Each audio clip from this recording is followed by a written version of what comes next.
எப்பவுமே சாயங்காலத்தில் விதை போட்டால் டக்குன்னு முளைச்சிரும். பெரிய தொட்டியில் இந்த வாழை மரம் வச்சுக்கலாம். எல்லா மருந்து அடித்து ரொம்ப நாள் ஆயிடுச்சு. மருந்து அடிக்கிறதுக்கு முன்னாடி தண்ணி வந்து ஃபஸ்ட்டு ஊற்றிடலாம். இது பார்த்திங்கன்னா நம்ம ஒரு 15 நாளைக்கு ஒரு டைம் வந்து இதை அடித்தோம் அப்படின்னா நல்ல செடி வந்து சூப்பராக வளரும். இந்த பூ பார்த்திங்கன்னா ரொம்ப சூப்பராக இருந்தது. ஃபுல்லாகவே இருந்தது. 2-3 நாள் ஆயிடுச்சு, கொட்டிடுச்சு. செம்ம டயர்ட் ஆயிடுச்சு. காலைல 5:30 மணிக்கு மேலே ஏறணும். 9 மணி ஆகுது. உங்கள் சமையலோட ருசியை கொண்ட அம்மா சமையலோட மசாலா வாங்கி சமைச்சு பாருங்கள். அதோட சுவையே தனியாக இருக்கும்.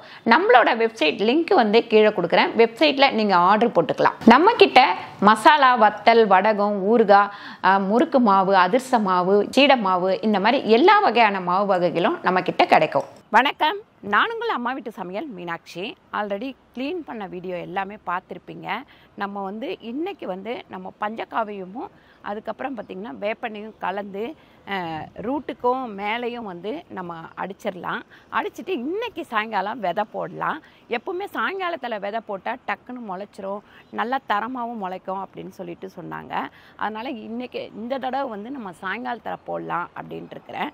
ஃபஸ்ட்டு பெருக்கி முடிச்சுட்டு அதுக்கப்புறம் நம்ம மருந்தடிக்க ஆரம்பிக்கலாம். எப்போவுமே நம்ம மாடியில் செடி வச்சோம் அப்படின்னாக்கா வாரத்தில் ஒரு 2 நாள் வந்து பெருக்கி இந்த மண்ணெல்லாம் எடுத்துடணும். ஏன்னு கேட்டிங்கன்னா அந்த மண் இருந்ததுன்னா மறுபடியும் அதில் தண்ணி ஊற்றுவோம். தண்ணி ஊற்றினோம்னா அந்த இடம் ஃபுல்லாக ஒரு மாதிரி ஆகிடும். ஆல்ரெடி இந்த மாடி வந்து செகப்பாயிடுச்சு பாருங்கள். இது எப்பவுமே நான் வந்து ஏர்பிக் போட்டு கழுவிடுவேன். ஒரு 6 மாதத்துக்கு ஒரு முறை ஏர்பிக்லாம் போட்டு நல்லா கழுவி விட்டுட்டா பளிச்சுன்னு ஆகிடும். அதனால் இந்த மண்ணுங்களை நம்ம நல்லா சுத்தம் பண்ணி எடுத்துட்டோம் அப்படின்னாலே க்ளீனாக இருக்கும் மாடி தோட்டம். பாருங்கள், நம்ம டெய்லி தண்ணி ஊற்றுற தொட்டியில் உள்ள மண் கொஞ்சம் செதறி கீழெல்லாம் வரும். இது கிட்டத்தட்ட 4 முறை நான் அள்ளிட்டேன். அது அப்படியே இந்த இலை அதுக்கப்புறம் பார்த்திங்கன்னா அந்த சருகு எல்லாமே எடுத்து நம்ம தொட்டியில் போட்டாலே போதும். அதை எடுத்து குப்பையில் போடணுன்னு இல்லை. இந்த கொய்யா செடி பார்த்திங்கன்னா நான் ஊர்லேருந்து எடுத்துகிட்டு வந்தேன், சேத்பட்லேருந்து. நேற்று அப்படியே பிடுங்கி எடுத்துகிட்டு வந்த தொட்டி இன்றைக்கி பார்த்திங்கன்னா அப்படியே காஞ்சி போன மாதிரி இருக்குது. நேற்று சாயங்காலம் தான் இதை எடுத்தேன். ஆனாலும் இதில் வச்சுருவோம். நம்ம வச்சுட்டு ஒரு 2 நாள் நல்லா தண்ணி ஊற்றினா வளர்ந்துரும் அப்படின்னு நினைக்கிறேன். ஆனால் இந்த இலையெல்லாம் கொட்டிட்டு தான் வளரும், அப்படியே வந்து நமக்கு வளராது. நம்ம வந்து இன்றைக்கி இந்த பெரிய தொட்டியில் இந்த வாழை மரம் வச்சுக்கலாம். இது வந்து குட்டியாக தான் வளருங்களாம். பச்சை வாழைப்பழம் அப்படின்னு சொல்லிட்டு நான் வாங்கிட்டு வந்தேன். நர்சரியிலேருந்து தான் வாங்கிட்டு வந்தேன். இது இப்போ நிறைய பேத்துக்கு முருங்கை மரம் வளர்க்கணும், வாழை மரம் வளர்க்கணும் அப்படின்னு ஆசை வந்து இருக்கும். ஆனால் முடியவே முடியாது. நம்ம மாடியில் வந்து இடம் இருந்தது அப்படின்னா வாழை மரம் வந்து ஈஸியாக வளர்க்கலாம். என்னன்னு கேட்டிங்கன்னா இந்த குட்டி மரங்கள் சிலதெல்லாம் இருக்கும். எதுன்னு பார்த்திங்கன்னா இந்த பச்சை வாழைப்பழம் வந்து சின்னதுலேயே காய்க்கிற மாதிரி இருக்குது. அதே மாதிரி ஏலக்கி பழம் வந்து சின்னதுலேயே காய்க்கிற மாதிரி இருக்குது. நம்ம பழமே சாப்பிடல அப்படின்னாலும் நம்ம வந்து ஒரு தொட்டியில் வச்சுட்டா ஒரு ஃபங்க்ஷன் டைம், அதாவது வீட்டில் வந்து விசேஷம், ஒரு அமாவாசை கும்பிடுறோம், இல்லை கிருத்திகை கும்பிடுறோம், இந்த மாதிரி நல்ல நாள் வருது, அப்போ வாழையில் வந்து நம்ம வீட்டிலேருந்து நம்ம அறுத்துக்கலாம். அதுக்காகனா ஒரு குட்டி வாழை மரம் நம்ம மாடியில் வச்சு வளர்க்கலாம். ஆனால் நம்ம வீட்டில் வந்து கீழே வந்து மஞ்சப்பழம் இருக்குது. அதுக்கப்புறம் பார்த்திங்கன்னா கற்பூர வாழை இருக்குது, வாழைக்காய் இருக்குது. 3 செடிமா அந்த சந்தில் வந்து கீழே வச்சுருக்குறோம். அது இந்த தடவை 3 கொலை தள்ளி இருக்குது. எல்லாமே பார்த்திங்கன்னா கற்பூர வாழை தான் கொலை தள்ளி இருக்குது. அதுக்கப்புறம் இன்னொரு கொலை வந்து ரஸ்தாலியும் நமக்கு வந்து காய்ச்சிருக்கு. அது சின்ன மரம் தான் ரஸ்தாலி, அதுலேயுமே காய்ச்சிருக்கு கீழே. இது நான் இந்த தடவை நர்சரி போகும்போது கேட்டேன், தொட்டியில் விற்கிற மாதிரி கொடுங்க அப்படின்னு. அப்போ பச்சைப்பழம் இருக்குமா, எடுத்துகிட்டு போங்க அப்படின்னாங்க. அதை தான் நான் இன்றைக்கி எடுத்துகிட்டு வந்து வச்சுருக்கேன். வச்சுட்டு எப்படி வளருதுன்னு பார்க்கலாம். நம்ம இதில் மண் வந்து ஃபுல்லாக நிரப்பி வச்சுருக்கோம். இப்போ அதை பள்ளம் தோண்டி நல்லா எடுத்துடலாம். அது நடுப்புற கொஞ்சமாக இப்படி உடச்சி விட்டுக்கலாம், ரொம்ப உடைக்க வேணாம். நல்லா இந்த மாதிரி அணைச்சி விட்டுடுங்க. அப்போ தான் தண்ணி ஊற்ற அந்த மண் வந்து ஓரத்தில் வந்துடும். இப்போ வந்து நம்ம மருந்து அடிக்கிறதுக்கு முன்னாடி தண்ணி வந்து ஃபஸ்ட்டு ஊற்றிடலாம். அதாவது பஞ்சகாவியமும் நான் வந்து வேப்பெண்ணையும் கலந்து தான் கொடுக்க போகிறேன். ஏன்னா இந்த செடிக்கு எல்லாமே ரொம்ப நாள் ஆயிடுச்சு. நம்ம வந்து எல்லா மருந்தும் அடித்து ரொம்ப நாள் ஆயிடுச்சு. அதான் சொன்னேன் இல்லைங்களா, ஒரு 2 மாதம் மேலேயே வரல. தண்ணி ஊற்றுறதோடு சரி, வேறு எந்த வேலையுமே செய்கிறதில்ல. இப்படி இந்த வெறும் தொட்டிலையும் இந்த வாட்டி நான் தண்ணி ஊற்றிக்கிறேன். இன்றைக்கி சாயங்காலம் வந்து நம்ம இதில் விதை போட போகிறோம். அதனால் இதுலேயுமே தண்ணி ஊற்றிக்கிறேன். அதுக்கப்புறம் நம்ம 2வது ரேகன் ஃப்ரூட் எடுக்க போகிறோம். இங்கே பாருங்கள், இன்னும் நாளைக்கு தான் இது பழுக்கும். ஆனால் பழுக்கிறதுக்கு முன்னாடி நான் பழுத்த உடனே எலி சாப்பிட்ருமா இல்லை அணில் சாப்பிட்ருமான்னு தெரியல. அதனால் இன்றைக்கி பறித்தா நாளைக்கு பழுத்துருமா அப்படின்னு டவுட்டாக இருக்குது. அதனால் நாளைக்கு காலையில் வந்து பறிச்சிக்கலாம். பாருங்கள், ஒரே ஒரு நாள் நம்ம செடிக்கு தண்ணி ஊற்றலை. ஒரு 2-3 நாளாக செம்ம வெயில். அதாவது ஒரு தூறல் வந்து சாயங்காலத்தில் சில நேரம் போடுது.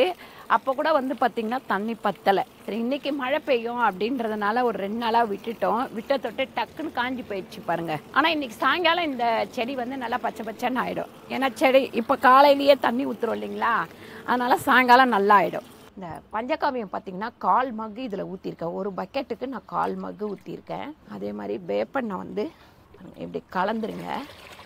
கலந்துட்டு இப்போ நம்ம ஒரு மக்கு செடிக்கு வந்து ஊற்றிட்டு வர வேண்டியது தான். அப்படியே நம்ம ஒரு மக்கு ஊற்றிடலாம்.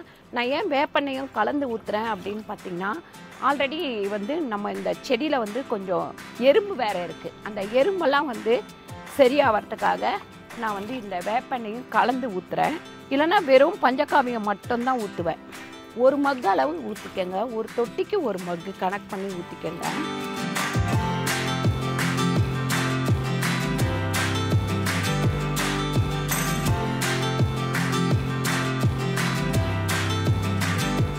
பார்த்திங்கன்னா நான் மேலுக்கு அடிக்கிறதுக்காக 1 மூடி வந்து வேப்பெண்ணெய் வச்சுருக்கேன். அதே மாதிரி 3/4 மக்கு வந்து 1/4 மக்கு வந்து பஞ்சகாவியம் கலந்துக்கிறேன். இந்த டப்பு ஃபுல்லாக தண்ணி வந்து இந்த டப்பு ஃபுல்லாக ஊற்றிக்கலாம். பாருங்கள், மண் போட்டு வச்சுருக்க தொட்டிக்கு ஊற்றுறேன். ஏன்னா நம்ம சாயங்காலம் தான் இதில் வந்து விதை போட போகிறோம். இப்போ மேலுக்கு வந்து அதே மருந்து தான், அதாவது பஞ்சகாவியமும் நம்ம வந்து வேப்ப எண்ணெயும் தான் அடிச்சுக்கிறோம்.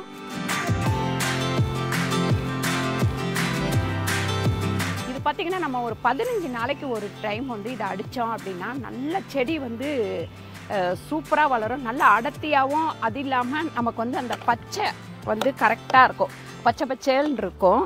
இப்போ அடிக்காத தொட்டு தான் இந்த மாதிரி இருக்குது.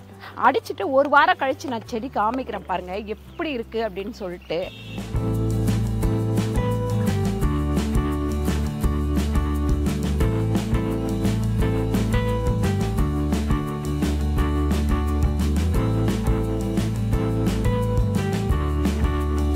இப்போ பார்த்திங்கன்னா நம்ம மேலுக்கு மருந்து அடிக்கும் போது நல்லா இந்த பாருங்க இந்த மாதிரி காம்பாக வருது இல்லைங்களா, ஃபுல்லாக கீழே இருந்து அடிச்சுட்டு வாங்க. அப்போ தான் வந்து அதோட க்ரோத் வந்து நல்லாயிருக்கும். இது வந்து டேபிள் ஆரஞ்சு ஆல்ரெடி நம்ம வச்சுருந்தோம். அது ஒரு மாதிரி எல்லாமே காஞ்சி போயிடுச்சு. அதனால் இந்த தடவை நான் வாங்கிட்டு வந்தேன். 2 செடி வாங்கிட்டு வந்தேன். இதில் ஒன்று வச்சிடலாம். இதில் இருக்குது பாருங்கள் டேபிள் ஆரஞ்சு. அப்படியே இதை பாருங்க சின்னதாக கூட காய்ச்சிருக்கு. அங்கே ஒரு தொட்டியில் வச்சிடலாம். செடி வச்சதுக்கப்புறம் நம்ம கொஞ்சமாக தண்ணி ஊற்றிக்கணும். இந்த பூ பார்த்திங்கன்னா ரொம்ப சூப்பராக இருந்தது. ஃபுல்லாகவே இருந்தது. 2-3 நாள் ஆயிடுச்சு, கொட்டிருச்சு. இது வந்து முல்லை மாதிரியே இருக்கும் வாங்கினேன். ஆனால் வந்து இதோட பேர் உங்களுக்கு தெரிஞ்சால் சொல்லுங்கள். வாசனை செம்மையாக இருந்தது. ஸ்வீட் ஆட்டம்னு சொல்கிறாங்க. பட் வந்து அது கரெக்டாக எங்களுக்கு தெரியல. ஆமாம், உங்களுக்கு தெரிஞ்சால் சொல்லுங்கள். செம்ம டயர்ட் ஆயிடுச்சு. காலைல 5:30 மணிக்கு மேலே ஏறணும். 9 மணி ஆகுது. எப்பவுமே வந்து காலையில் சீக்கிரம் வந்துட்டா இந்த வேலை எல்லாமே நல்லா முடிஞ்சிடும். கீழேயுமே நான் வந்து மண்ணுக்கும் உரம் கொடுத்து மேலேயுமே நல்லா வந்து மருந்து அடித்து முடிச்சிட்டேன். பஞ்சகாவியமும் வேப்பெண்ணையும் சேர்த்து அடிச்சிருக்கேன். இப்படி அடிக்கும் போது கொஞ்சம் வந்து தெளிவாக இருக்கும் செடி எல்லாமே. நீங்கள் வந்து என்னெல்லாம் பண்ணுவீங்க அப்படின்னு சொல்லிட்டு நமக்கு வந்து கீழே கமெண்ட் பண்ணுங்கள். இங்கே வந்து நான் இப்போ புதுசாக வாங்கிட்டு வந்தேன். இது வந்து நார்த்தங்காய் செடி, தொட்டிலேயே காய்க்கிறதான். இது வந்து எங்கே வாங்கினேன்னு பார்த்தீங்கன்னா படப்பையில் வந்து இது வாங்கினோம் நாங்கள். இன்றைக்கி வந்து நான் மருந்தடித்து மேலே வந்து உரம் கொடுத்துருக்கேன்.